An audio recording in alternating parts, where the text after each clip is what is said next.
அவிட்டத்தோட குணம் இயல்பு அப்படின்னா என்ன? அவங்களோட வாழ்க்கை வந்து எப்படி இருக்கும்? அவிட்ட நட்சத்திரம்ங்கிறது செவ்வாயுடைய இன்னொரு பரிணாம நட்சத்திரம். இந்த நட்சத்திரத்தில் இருக்கிறவங்க பார்த்தீங்கன்னா தன்னை தான் ஒரு ராஜாவாக வைத்துக் கொள்ளவோ அல்லது ராணியாக கருதி கொள்வதோ இயல்பு. கொஞ்சம் ஆடம்பர வாழ்க்கையை எதிர்பார்க்கிறார்கள், அதற்காக செலவும் செய்கிறார்கள். அட் த சேம் டைம் மற்றவங்களுக்கு ஹெல்ப் பண்ணுங்கிற எண்ணம் இவங்களுக்கு அதிகமாக இருக்குது. அவிட்ட நட்சத்திரத்தில் இருக்கக்கூடியவர்கள் சிலர் தங்களுடைய கருத்தை முகத்துக்கு நேராக ரொம்ப ரஷ்ஷாக பேசுகிற மாதிரியும், சிலர் தன்னுடைய கருத்துக்களை மறைத்து பயன்படுத்துகிற மாதிரியும், சில நட்சத்திர பாதங்களில் இருக்கவங்க, அதாவது 3-4 பாதங்களில் வர்றவங்க தன்னுடைய கருத்துக்களை வெளிப்படையாக சொல்லாமல் மறைமுகமாக அமைதியாக பேசி சாதிக்கக்கூடியவர்களாகவும் இருக்காங்க. 4 பாதத்தில் வர்றவங்களுக்குமே பார்த்தீங்கன்னா தன்னை தான் ஒரு ராஜாவாக கருதிக்கிறது அப்படிங்கிறதுல மாற்றமே கிடையாது. நான் இருக்கிற இடத்துல நான் தான் ராஜா. அதே ஒரு வீட்டில் 2 அவிட்டம் இருந்துச்சுன்னா முடிஞ்சிச்சு, நீயா நானாங்கிற கதை தான். ஃபேமிலியில் ஒய்ஃபு கிட்ட அல்லது ஹஸ்பண்ட் கிட்ட இவங்க முடிஞ்ச அளவுக்கு விட்டு கொடுத்து தான் போகிறாங்க. ஒரு நேரம் கத்தினாலும் இன்னொரு நேரம் வந்து நமக்கு குடும்பம் வேணும் அப்படின்னு நினைக்கிற நட்சத்திரங்களில் அவிட்ட நட்சத்திரம் அப்படிங்கிறதும் ஒன்று.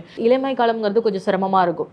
அதுக்கப்புறம் வரக்கூடிய வாய்ப்புகள்ங்கிறது ஒரு கடுமையான ஒரு பிடிவாதம்னு சொல்லுவாங்க இல்லையா, வைராகிய மாதிரியான ஒரு விஷயங்கள் உருவாகி அதுக்கப்புறம் தன்னுடைய ஃபேமிலியை பொருளாதார ரீதியாக ஒரு லெவல்லேருந்து அடுத்த லெவலுக்கு கொண்டு போயிடுவாங்க.